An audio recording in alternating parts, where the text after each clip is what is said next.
Okay, here I am with Heidi. Thanks a lot for coming here and having us here. I would like to know, Heidi, a little bit about your professional path. Like, what are you doing today? Great question. So I come from a family of entrepreneurs. That was my kind of my fabric, as it were. And I Okay. decided to be the rebel and go super corporate. Um, and that worked quite nicely for 10 or so years. And I got to a point in my career where I was probably maxed out as far as how far I would go. Um, and I wanted to do something that was meaningful. I was ready for it. Nice. And so I took my kind of love for music and my dance background and tried to capture the moment that a song inspires a feeling or an emotion or a sentiment. Oh, this is very nice. So you have a background with music, related to music. Correct. This really helps you to have an idea and do something that you really believe in. It's meaningful. Yes, yeah, I was Okay. ready. I was ready for the meaningful part. That's for sure.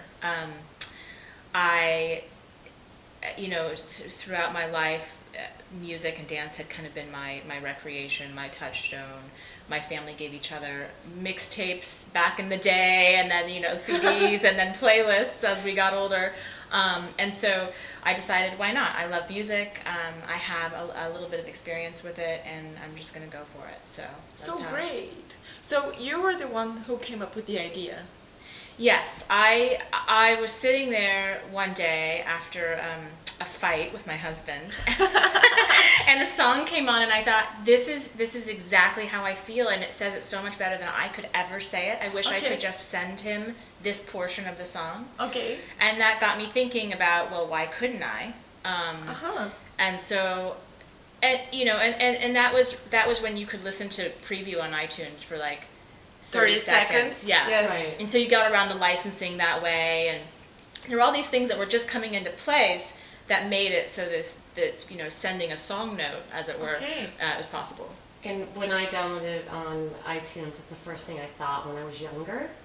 There are so many parts of songs that were so relevant, especially to relationships. Yes. Because of the emotion that comes up. Right. And I thought, oh, it's brilliant. Yeah, it's very nice. Thank you. So it really came from a real problem, like or a real desire that you wanted to share. Yes, That fights some between note. husbands and wives are real problems. Or boyfriends, girlfriends, or yeah. moms, or Yes. And sisters.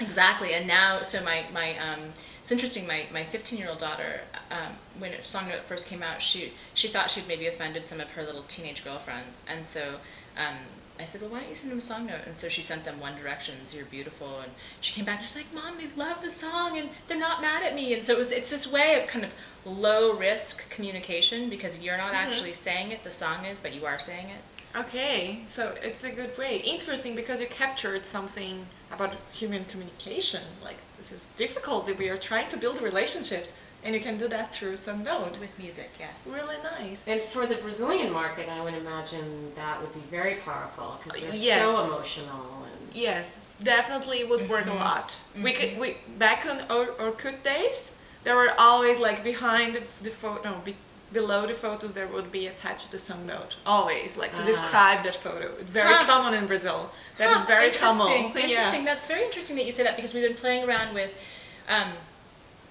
there's so many different kind of catchwords. Are you going to geotag it? Are you going to?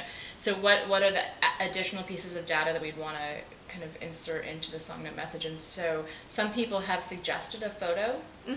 So that's interesting that you say that. Yeah, like Brazilians, they really like to have a photo, and below their photo they would add a song note, Huh. like what that was the moment, Huh. the defining.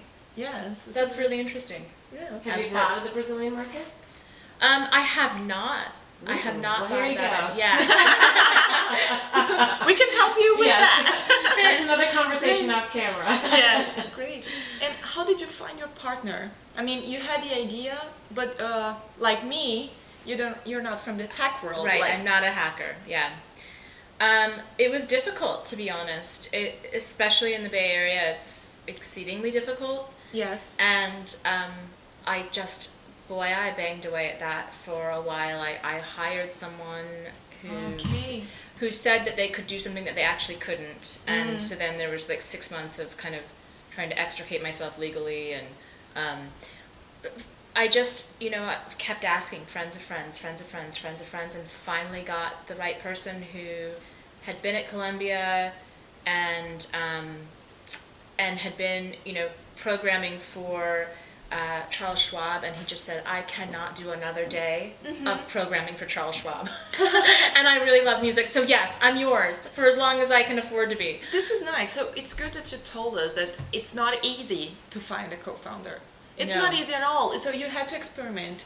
It was one of the biggest hurdles, yes. Okay, so it was not the first person that you met. No. You had to start over. Oh, thank you. This helps me. This really helps me because I have a startup as well, and we are in this process of changing, seeing if it goes well, and now we are falling apart, like having to build the entire team again. So this is really natural in the startup world. I would say it's changes the norm, and change is the only thing you can count on. That's been one of my biggest lessons that I've learned throughout this. And then just the way that it pushes you as a person. 2 years in, I feel like I am such a better person, such a stronger person. I know who I am so much more. Just after 2 years, it's like, it's like getting your doctorate in 2 years. It's a crash course doctorate in who you are. Yeah. And you develop a way of being, of not being afraid to go after what you want, and putting it all out there and asking for what you need, which to me was completely foreign, as a woman especially. And I find, I'm working on a side project, another startup right now, and as many entrepreneurs do. As many entrepreneurs because that's do. the way our brain works. Exactly. Yeah. Exactly. And I have the 3 more or 4 companies going at any one time. And ideas. That's which good for one me am to I hear, gonna because do? I was thinking, is it crazy that I'm doing 2 startups now? Well, first of all, it depends. So the kind of startups I do aren't going to be the billion-dollar business, but they're really lucrative lifestyle plays, and one of them may explode, and then that's when it's time to pull back on the others. Right. So in a way, I've got my own basket of eggs. I'm not just have one egg in there. I've got 4 or 5, couple ideas, between my husband and I. I think it makes a big difference. Yeah. I think what you said too about the partner piece is my husband and I, we both have home offices, and we're able to kind of support each other. This is good. And it's important. to have that piece of it is really important too. Yeah. One thing I learned though is we don't necessarily work on the same thing. Nope. I don't recommend that. Nope.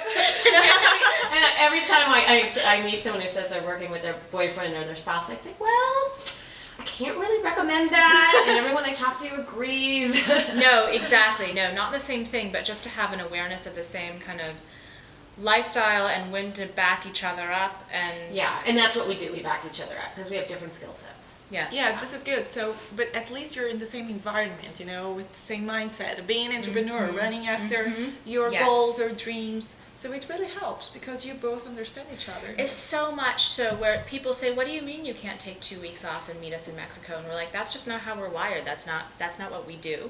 Yes. Yeah. And you were saying before that it was you changed yourself, the way that you looked through the world during this past 2 years. So which are the challenges of being a CEO, becoming a CEO? So many. Where do I start? I would say that for me personally, the biggest challenge has been that I am not part of the standard mold. I didn't go to Stanford. I'm not 23, which is kind of old by startup age, right? And so I don't fit the mold particularly. And so there's that first hurdle of, well, I know I don't fit the mold, but let me show you what I can actually do. Yeah. Great. So to just get through that first set of kind of hurdle barrier.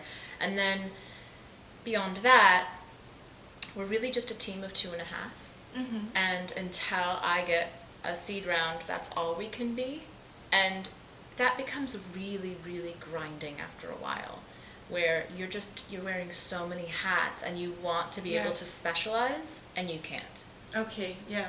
You have to be really multitasking in the beginning. Yeah. When I start every time I start a new company, I go in with a dozen different hats. And then finally, as it starts making money, you can't do this if you're not making money. Yes. Then I start hiring people to wear that hat. Okay, you wear this hat, you wear that hat, until eventually I can take myself out of the operation. Right. And at this point, it's making money. It's great. I'm making money, but I'm not working there. But I'm more investor strategic person. Exactly. And I think you just touched on something really interesting where when I first went into this with Songnote, I was just, had this, I'm going to just remain so pure to my vision. No, I'm not going to be the hallmark for iPhone. I'm not going to be a mobile singing greeting card. That's just not my vision. My vision is about helping the world communicate better.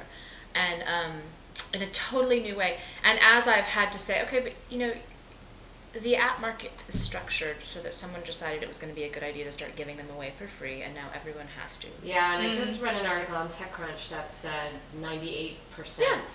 Right. Approximately, I can't remember exactly, but are free. So if you're in the non-free market, oh boy, you have a challenge. Exactly. And so then it becomes being able, there's the change thing again, right? Being able to pivot and change and figure out, well, what is my monetization strategy going to be then?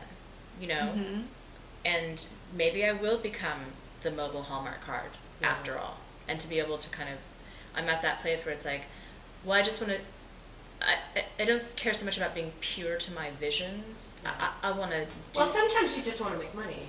Well, actually, I think that's what drives our market-based economy, right? We all exactly. Part of me is a philanthropist, but I'm also a capitalist. Right. And if I can't make money, I can't pay my people. I can't. Nothing works. Nothing works. Yeah. So you gotta just figure out what that little secret twist is, so that Very the revenue much so. starts coming. Yeah. So we're actually in the middle of completely tearing apart Songnote and adding in the monetization pieces because we just have to. And we, a year and a half into it, we said, okay, look, we're not going to fight the uphill battle anymore. Let's get down to brass tacks and rebuild. So this is good. So it's now Songnote has 2 years, right? Correct. Very good. And what do you? Almost 2 years. Yeah. Very nice. And before Songnote, what you were doing? You were like VP of marketing or what? I was VP of marketing for a large hospitality group in the Bay Area. It's a Auberge Resorts and Moana Resorts are kind of sister companies, so I was VP of marketing for those. Great. And how do you believe that being VP of marketing helped you to become a CEO somehow? Like, there are probably some skills that you've learned, that you developed, that you believe that you could apply, or you had to learn everything from scratch. How was your feeling about that? First I had to unlearn the process of... Good, you had to unlearn.